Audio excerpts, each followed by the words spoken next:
नमस्कार दोस्तों। आज की हमारी कहानी है बूढ़े का वरदान। यह एक एस्टोनिया की लोक कथा है। तो चलिए आज की कहानी शुरू करते हैं।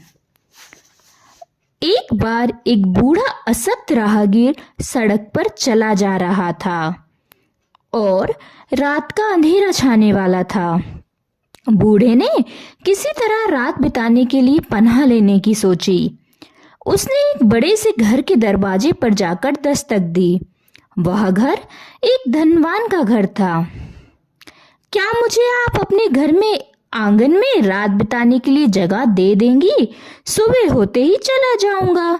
आपकी बड़ी कृपया होगी, बूढ़े व्यक्ति ने विनम्रता से आग्रह किया।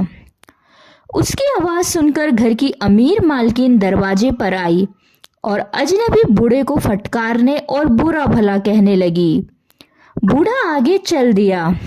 पास में ही कुछ आगे चलकर उसे किसी गरीब का छोटा सा घर दिखाई दिया। उसने दरवाजा खटखटाया। बूढ़ा वहां भी अनुनय विनय से बोला, भले लोगों, मुझे अपने घर में एक रात बिताने के लिए पनाह दे दो। सुबह होते ही मैं चला जाऊंगा।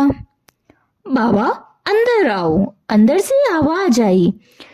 उस बूढ़े के अंदर पहुंचने पर घर की मालकिन ने कहा, बाबा तुम आराम से निश्चित होकर हमारे घर में रात बिता सकते हो, मगर यहाँ जगह की थोड़ी तंगी है और बच्चों का शोरगुल भी बहुत है। आपको परेशानी हो सकती है। बूढ़े अजनबी ने घर के अंदर देखा। सचमुच उस घर में बहुत गरीबी थी। वहां उसे बच्चे दिखाई दिए जो फटेहाल थे। तन ढकने के लिए भी उनके पास कपड़े नहीं थे। उनकी कमीजें फटी पुरानी थी। बूढ़े को उन पर तरस आ गया। तुम्हारे बच्चे ऐसे फटेहाल क्यों हैं? अजनबी बूढ़े ने पूछा। तुम इनको नई कमीजें क्यों नहीं बनवा देती हो? बाबा नई कमीजें बनवा के कहाँ से दूं? औरत ने जवाब दिया। मेरे पति का देश की रक्षा में लड़ाई के दौरान देहांत हो चुका है और बच्चों के पालन पोषण का भार मुझे अकेले ही उठाना पड़ रहा है। कपड़ों की तो बात दूर है, हमारे पास तो खाने के लिए भी पैसे नहीं है। जैसे तैसे गुजारा करते हैं। घर की मालकिन ने रूखा सूखा जो भी खाना उसके पास था रात को मेज पर लगा दिया और अजनबी से खाने में शामिल होने को कहा। धन्यवाद, बूढ़े ने जवाब दिया। मुझे भूख नहीं है, मैंने अभी थोड़ी देर पहले ही खाना खाया है। फिर उसने अपना थैला खोला। उसमें से खाने की सभी चीजें निकालकर बच्चे को खिलाई। इसके बाद वह लेट गया और लेटते ही खर्राटे लेने लगा। सुबह हुई तो बूढ़ा उठा। उसने घर की मालकिन का शुक्रिया अदा किया और वहां से रवाना होते समय उसने कहा, तुम जो काम सुबह करोगी शाम तक उसे ही जारी रखोगी। यह कहकर वह बूढ़ा घर से बाहर निकला। वह औरत अजनबी बूढ़े की इन शब्दों का अर्थ नहीं समझी और उस पर खास ध्यान भी नहीं दिया। वह बूढ़े को दरवाजे तक छोड़ने आई और उसे विदा करके घर लौट आई। उस बूढ़े अजनबी की बात उसके दिमाग में चोट करने लगी। जब उस बूढ़े आदमी ने भी कहा कि मेरे बच्चे चिथड़े पहने हुए हैं, तो बाकी लोग इन बिना माँ बाप के बच्चों को क्यों नहीं कहेंगे। उसने घर में पड़े हुए कपड़ों के आखिरी टुकड़े से कमीजें सिलने का इरादा किया। इसलिए वह अपनी धनी पड़ोसन के घर गज लेने गई ताकि उस कपड़े को मापे और यह देखे कि वह कमीज के लिए काफी है या नहीं। गरीब औरत अपनी धन पड़ोसन के घर से लौटकर सीधे उस कोठरी में गई जहां घर का सामान रखा जाता था। उसने अलमारी से कपड़ा लिया और उसे गज से मापने लगी। वह मापती जाती थी और कपड़ा अधिकाधिक लंबा होता जाता था। उसका अंत ही नजर नहीं आता था।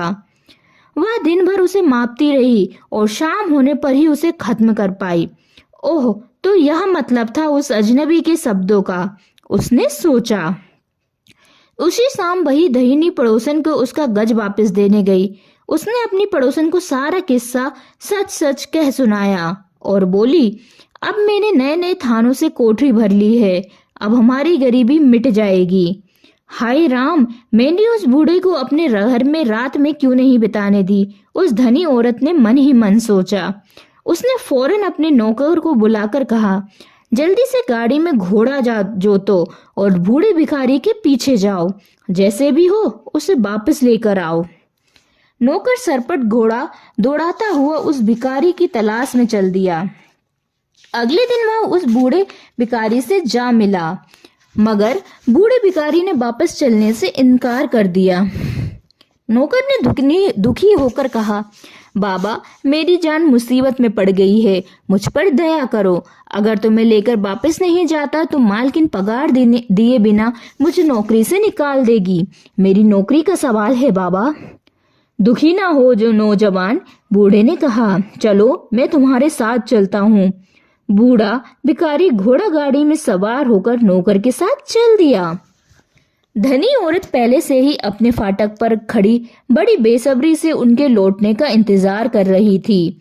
उसने बूढ़े का स्वागत किया, उसे अच्छा पकवान खिलाया पिलाया और सोने के लिए नर्म बिस्तर बिछाकर कहा, प्यारे बाबा साहब, लेटकर आराम करो। वह बूढ़ा उस धनी औरत के घर में 3 दिन रहा। वह बूढ़ा खाता पीता, आराम करता और पाइप की कस लगाता रहता। धनी औरत उसे खाने पीने को देती रही, मीठी मीठी बातें करती रही और मन ही मन गुस्से से उबलती रही। ना जाने यह बूढ़ा घूसट कब यहाँ से जाएगा। मगर वह बूढ़े को निकालने की हिम्मत नहीं कर पाती, क्योंकि ऐसा करने से उसकी सारी मेहनत पर पानी फिर जाता। चौथे दिन सुबह ही बूढ़े ने वहां से चलने की तैयारी शुरू कर दी। उसे जाते हुए देख धनी औरत की खुशी का ठिकाना ना रहा। वह उसे विदा करने के लिए घर से बाहर निकली। बूढ़ा चुपचाप फाटक तक पहुंचा और बिना कुछ बोले ऐसे ही बाहर निकल गया। तब उस अमीर औरत से रहा नहीं गया। उसने अपने को वश में ना रखकर कहा, मैं क्या करूं बाबा, मुझे यह तो बताते जाओ। बूढ़े ने उसकी ओर देखा और बोला, तुम जो काम सुबह करोगी वही शाम को करती रहोगी। धनी औरत भागकर मकान के अंदर गई और कपड़ा मापने के लिए उसने गज उठाया, मगर तभी उसे जोर से छींक आई। वह इतनी जोर से छींकी कि आंगन में जमा मुर्गियां डर के पंख फड़फड़ाती इधर उधर भागने लगी। इसके बाद वह बिना रुके दिन भर छींकती रही, आछी आछी। फिर सूर्यास्त होने और अंधेरा छाने पर भी छींकना बंद हुआ। इस तरह उस ईर्ष्यालु धनी औरत को अपने किए का फल मिल चुका था। इसलिए कहते हैं, लालच बुरी बला। तो दोस्तों, आपको हमारी कहानी कैसी लगी ये हमें कमेंट बॉक्स में ज़रूर बताइए और हमारे चैनल को सब्सक्राइब ज़रूर कीजिएगा। धन्यवाद।